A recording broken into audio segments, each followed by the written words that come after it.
Então, no capítulo 1, logo de início, nós lemos aqui do nobre caminho do Dhamma de Buda, ou Dharma. Ele chama Dhammapada, ou Dharma Pada, né? Que é o caminho do Dharma, de Buda. Então diz assim, né, os versos gêmeos: tudo que somos resulta da mente. Tudo que somos é criado pela mente.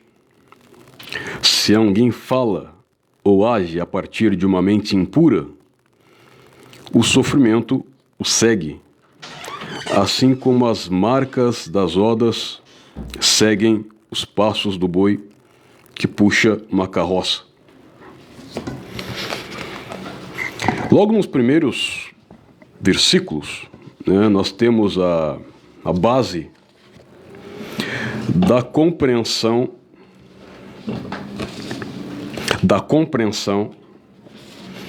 do pensamento de Buda. Nós temos a compreensão básica, podemos dizer assim, daquilo que Sakyamuni Buda trouxe e quis passar para os seus monges da época, os seus discípulos, né, podemos dizer assim. Ele começa dizendo nesse capítulo, o primeiro versículo, o primeiro capítulo, ele dá uma demonstração do que é a mente do ser humano, a mente humana, o processo pela qual a mente do ser humano se desenvolve, e a partir daí, desse desenvolver, começa a criar ilusões, começa a criar muitas coisas. O ser humano é capaz de criar isso através da sua mente. Ela pode produzir alegria ou sofrimento. Porque tudo o que somos é criado pela mente. A mente é um processo do tempo, que nós vivemos nesse tempo e espaço. E a partir deste processo de tempo e espaço, nós, nesse tempo e espaço, criamos coisas com a nossa mente.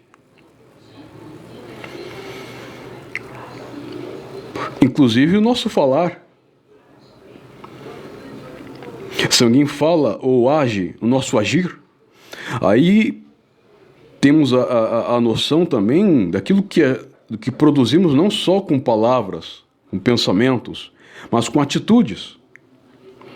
Se alguém fala ou age a partir de uma mente impura, o sofrimento o segue. Significa, o meu pensamento, ele pode produzir na minha própria vida, na minha própria existência, sofrimento.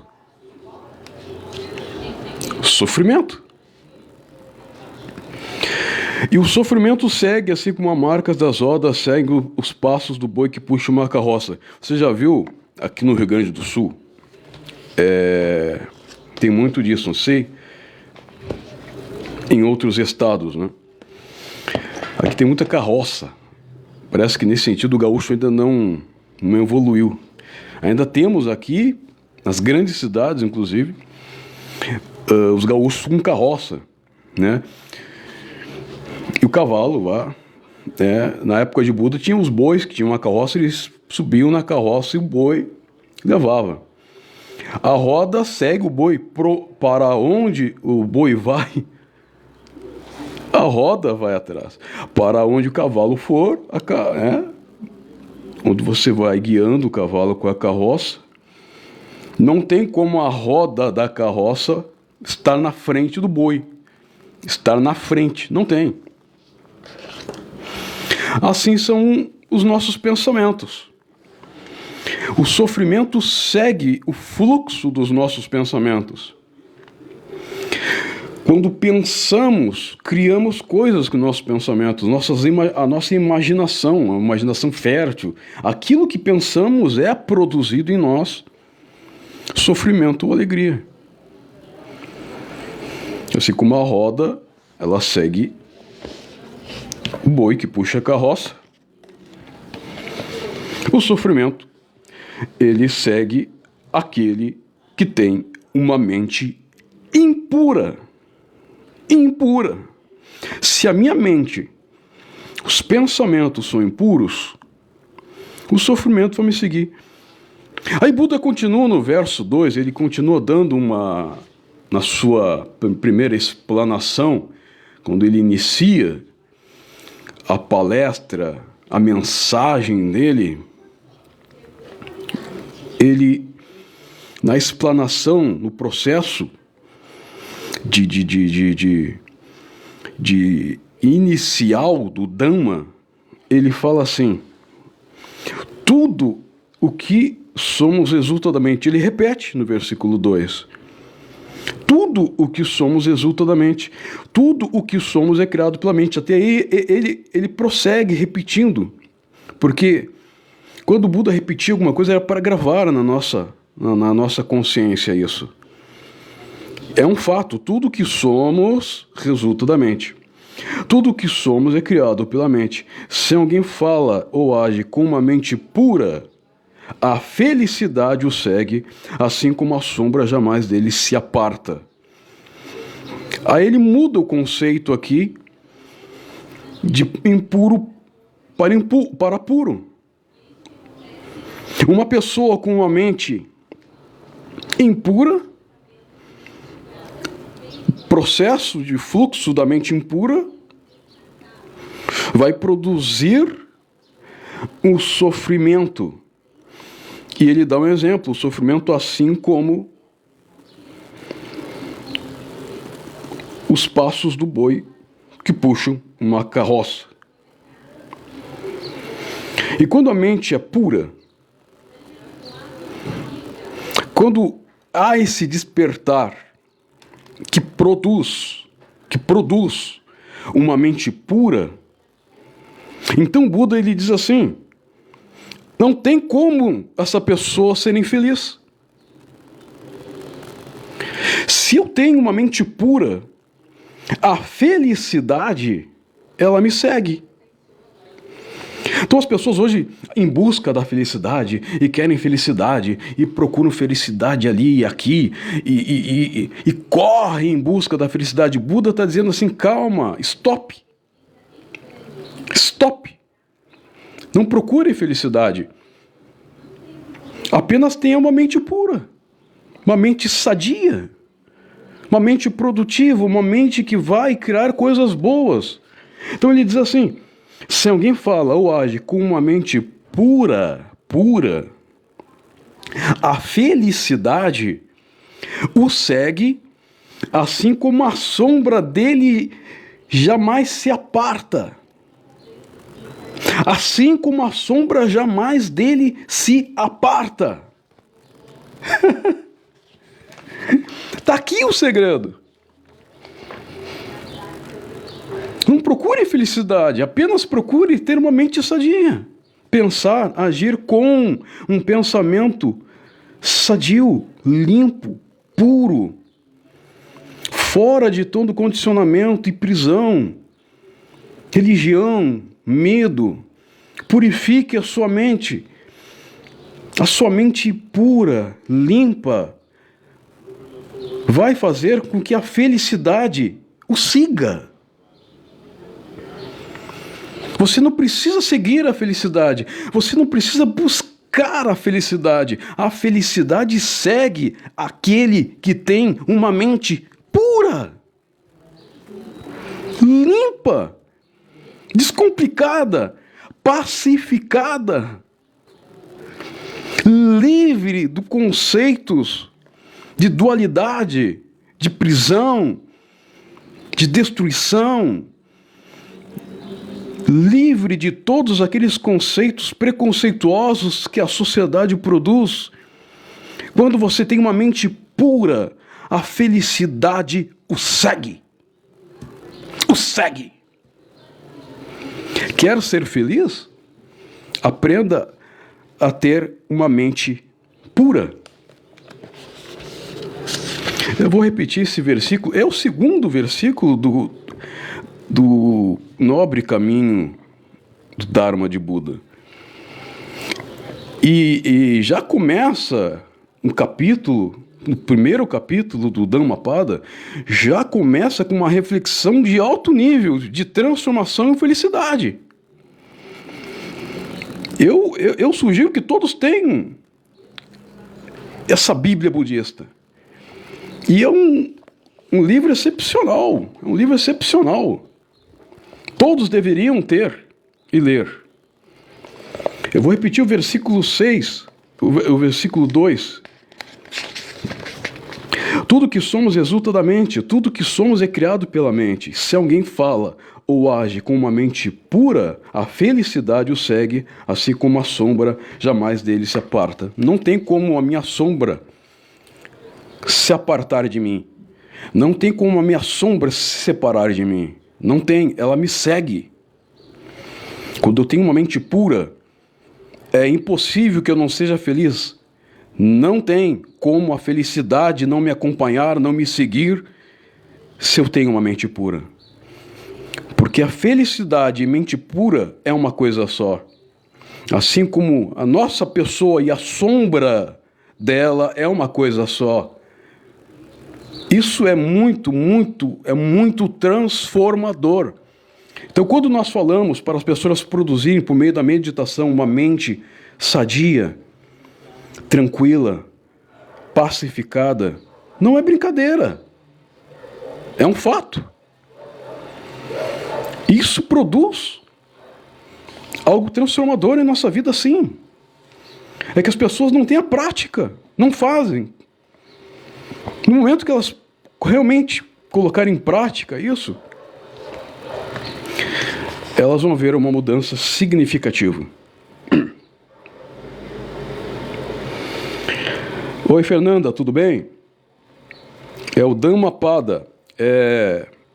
Dhammapada é considerado a Bíblia budista porque é considerado um dos primeiros livros que traz realmente todos os registros das palavras de Buda. É muito interessante o Dhammapada. Moraes Neto, é isso aí, a gente atrai e aqui pensa. Não, é até o contrário, Moraes.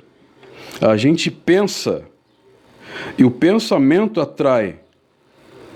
O nosso pensamento produz boas atrações ou más.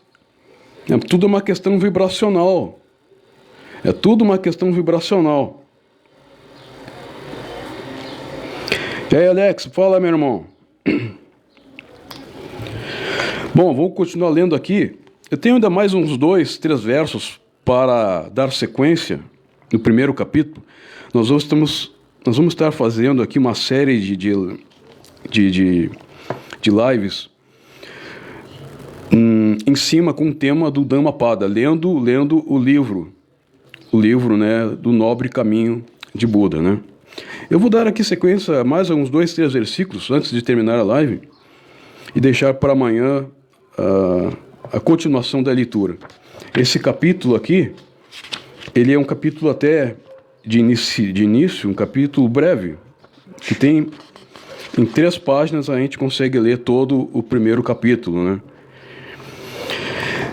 Nos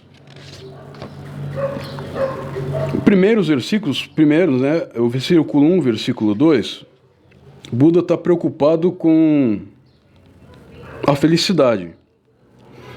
Ele trata primeiro, no versículo 1, do sofrimento. No versículo 2, ele trata com a felicidade. E no versículo 3 e 4, ele já entra em questões práticas de como isso procede na nossa vida diária. E ele entra até em questões assim bem delicadas. Se hoje formos falar assim de situações delicadas que envolve relacionamento humano, casamento, amigos, trabalho, pode incluir aí a política. Então o Buda ele entra bem na questão do relacionamento humano. Ele trata com a mente, trata com um processo que realmente tudo inicia aqui na mente, no processo mental. É a partir de uma mente pura ou uma mente impura que nós vamos criar o fluxo, né, dentro do nosso ambiente que pode produzir sofrimento ou felicidade. Mas ele entra em detalhes aí no versículo 13, ele diz assim, Buda dizendo, com respeito à pessoa que tem uma mente impura, olha o que ela é capaz de produzir, olha só. Ele abusou, maltratou, dominou e roubou. Naqueles que nutrem tais pensamentos, o fogo do ódio se mantém sempre ardente. Eu vou repetir aqui, é forte. Tá incluindo todos os processos dentro de uma sociedade aqui. Pega aí um político que você conhece, pega aí um deputado, pega aí alguém da sua família que pode fazer isso. Abusar, maltratar, dominar e roubar. 4 coisas aqui que envolvem diretamente um relacionamento humano. E Buda fala, aqueles que nutrem esses pensamentos de abuso, de maus tratos, de domínio, de roubo, o fogo do ódio se mantém sempre ardente. Não tem como o processo no relacionamento humano de ódio, não tem como você apagar a chama do ódio em uma sociedade abusiva, em uma sociedade dominadora, em um governo tirano, em um governo que rouba, que abusa, que maltrata. Não tem como apagar a chama do ódio. Essas coisas que nutrem o ódio, que desenvolve, que alimenta a chama do ódio, são essas coisas. São esses pensamentos. Nos versículos primeiros, Buda fala de mente. Na questão prática, ele já fala pensamentos, ações. E ele é muito específico. Trata diretamente da sociedade isso. Às vezes, você pode estar agora me ouvindo, ou vai me ouvir depois da gravação, estarei passando a edição e gravando, editando os vídeos, né? Você pode estar me ouvindo agora dentro de um lar abusivo, de um pai abusador, de um tio. E isso pode produzir, e com certeza vai produzir, não tem como escapar disso, muita mágoa, muito ressentimento e muitos traumas. Tem muita gente, eu conheço muita gente que vem falar comigo com traumas emocionais. E esses traumas foram produzidos não lá fora de casa, dentro de casa. Dentro. A chama do ódio está ali dentro do lar. Porque os pensamentos ainda são um combustível para alimentar todo esse processo de abuso, de destruição, de domínio, de roubo, Eu ampliei aqui para o governo. Os governos humanos que se utilizam de pensamentos, que roubam a sociedade, que maltratam, que abusam, que dominam, mantêm uma chama acesa do ódio na sociedade que é muito difícil apagar.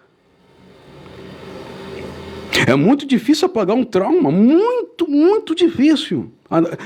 Ainda mais quando ele é alimentado durante muito tempo, é alimentado. É como se colocasse, tá uma chama ali, um fogo. E em vez de você apagar com água, você coloca ali mais combustível, que alimenta o fogo, que alimenta. Então, nossos pensamentos, Buda é cirúrgico, ele trata com o ser humano como um todo, ele trata com os nossos pensamentos. Os nossos pensamentos são capazes, nossa mente é capaz, nosso pensamento é capaz de alimentar ódio, destruição, dor, sofrimento, como felicidade. Aí você pode perguntar assim,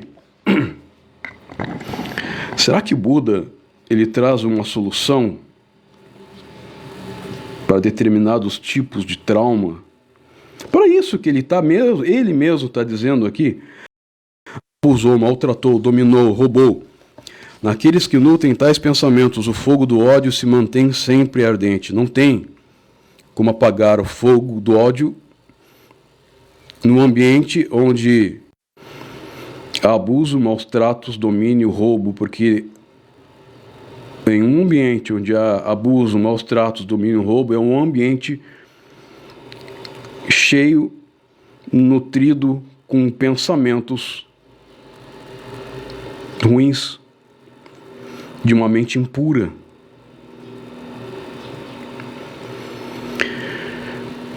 E no versículo 4, então, Buda continua, ele entra na sociedade e vai assim, de uma forma muito prática, muito específica e direta. Buda não é um cara de meias palavras. Ele diz assim, ele abusou, maltratou, dominou, roubou. Aqueles que não nutrem tais pensamentos, o fogo do ódio é extinto. É extinto. Aquele que abusou, maltratou, dominou, roubou e se nutre desses pensamentos, porque o abuso, os maus tratos, o domínio e o roubo é uma questão de pensamento. Você maquina, você pensa primeiro antes de agir. Todas as nossas ações, todo o nosso karma, ele é produzido por pensamentos. O pensamento é anterior às nossas ações.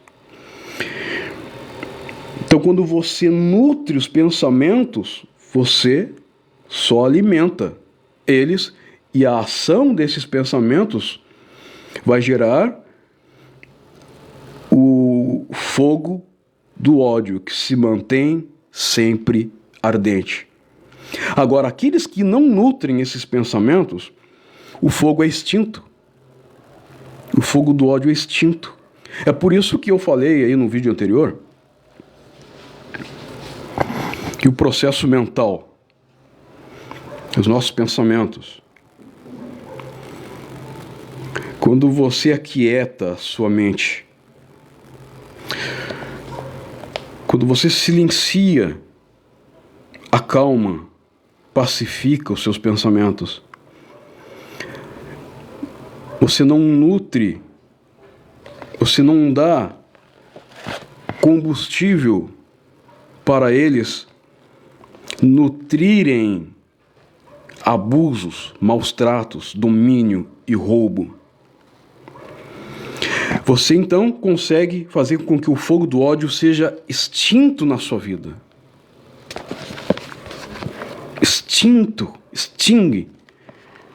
O fogo do ódio é extinto. é desfeito.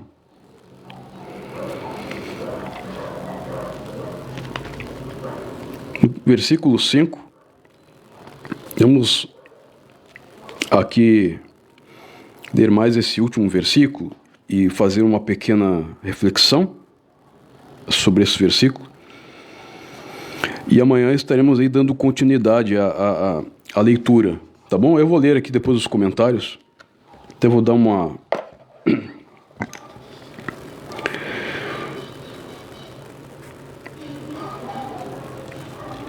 É isso aí, Fernanda.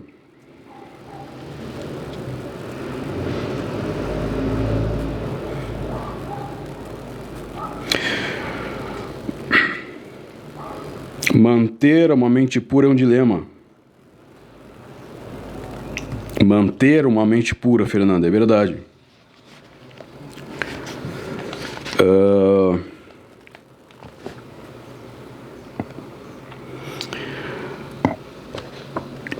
Aí Buda, no versículo 5, ele já sai do ambiente, podemos dizer assim, pessoal, familiar, e ele expõe mais o mundo, né? Ele coloca o mundo aqui como exemplo, né? Neste mundo, o ódio jamais extingue o ódio. O ódio só pode ser extinto pelo amor. Essa é a lei ancestral e eterna.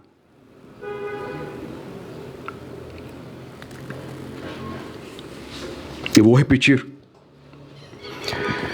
E você pensa nessas palavras, você anota aí no papelzinho, se você não tem um Dhammapada, Dharma de Buda, anota o que eu vou ler aqui para você. Isso aqui, se você compreender só isso aqui, basta, é suficiente. Ter essa compreensão aqui. Neste mundo, o ódio jamais extingue o ódio. Compreende isso aí? Jamais. Você não extingue o ódio com mais ódio. O ódio só pode ser extinto pelo amor.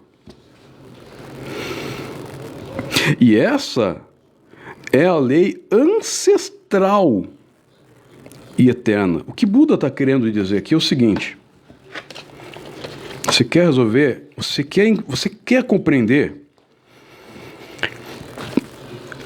algo ancestral, a lei ancestral, universal, eterna.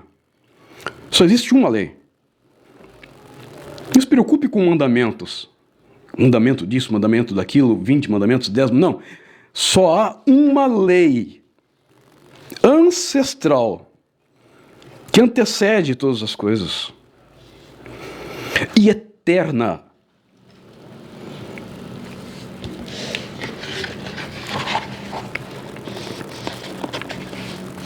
Que é essa. Só o amor é capaz de extinguir o ódio.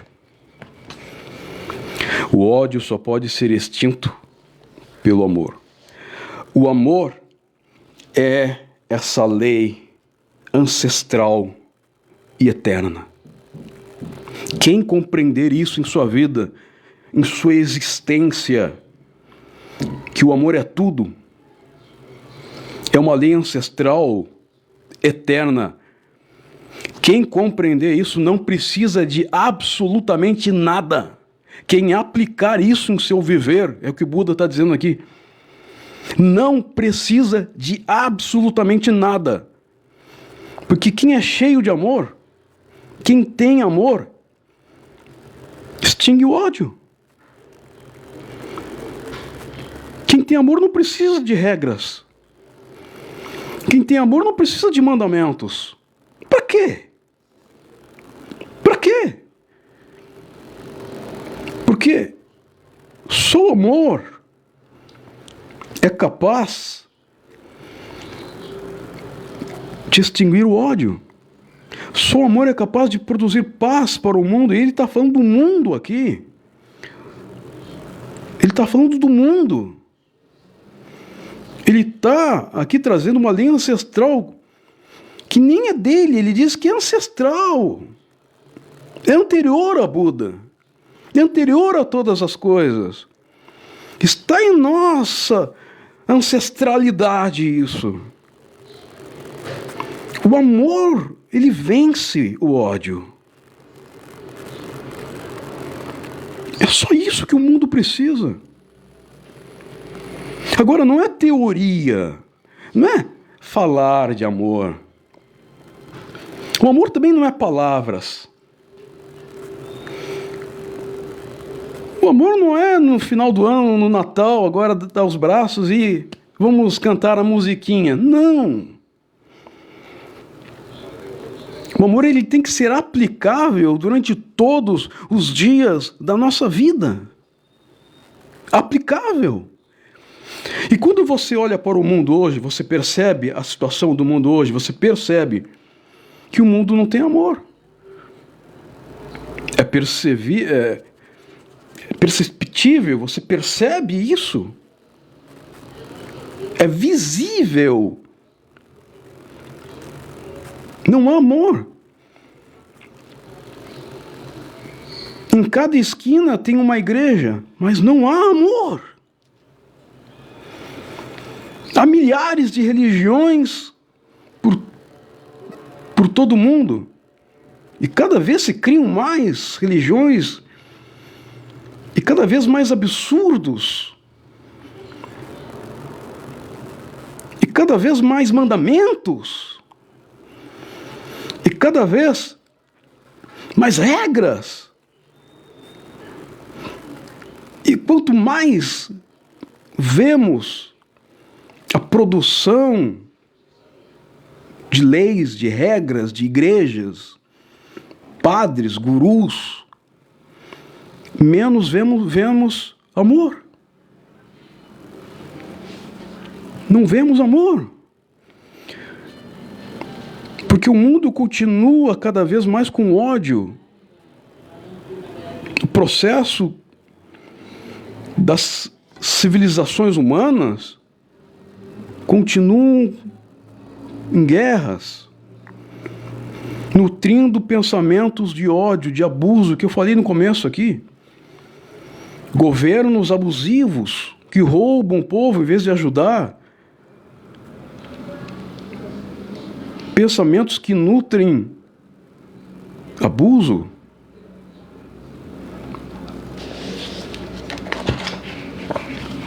Onde abuso não há amor.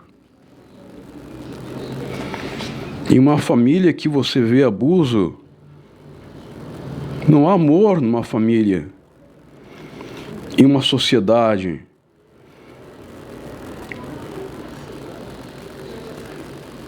que você maus tratos, domínio, líderes religiosos que impõem tirania, domínio sobre o seu povo, que se considera superior aos outros, que rouba. E é perfeitamente visível, você nota com os líderes religiosos hoje, ricos, eram pobres, aí abriram uma religião, seja lá o que for, e granjearam muitos seguidores. Aí você olha para a vida desse líder. Ontem estava aqui em casa um casal de amigos, nós estávamos falando com respeito à política, né? Em uma mesa tem 4 ou 5 pessoas que fizeram uma sociedade, estão ali para um ajudar o outro. Quando em uma sociedade, sócios, né? Você percebe que um só está ganhando mais do que os outros? Está algo errado. Quando um apenas enriquece em cima dos outros, está algo errado. Então, os pensamentos que nutrem roubos, Buda está dizendo aqui que o fogo do ódio não vai acabar, vai continuar. Só o amor vence, só o amor produz equilíbrio, só o amor reparte. Só o amor é capaz de fazer com que o ódio seja extinto nos corações. Só o amor traz igualdade. Só o amor traz felicidade para todos. Só o amor é capaz de produzir isso. Isso não precisa de religião. O Buda está dizendo aqui, isso não tem nada a ver com o budismo, isso não tem nada a ver com religião. Isso é uma lei ancestral. É uma lei eterna. É só aplicar na vida. Se você tem amor, você não precisa de religião. Aplique esse amor na sua vida, no seu dia a dia, na sua família, com aqueles que estão com você. Isso é aplicável, é possível aplicar. É possível.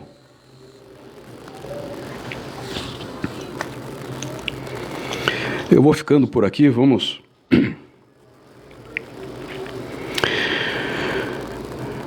Fernanda, o nome do livro, Fernanda, é o Dhammapada, o Nobre Caminho do Dharma de Buda. Inclusive eu tenho um canal no Telegram que eu disponho gratuitamente em PDF esse livro para quem quiser aí, tá? É só dar um toque, só dar um... Eu envio, seja pelo WhatsApp ou pelo Telegram ali, eu envio, você baixa o livro e você tem acesso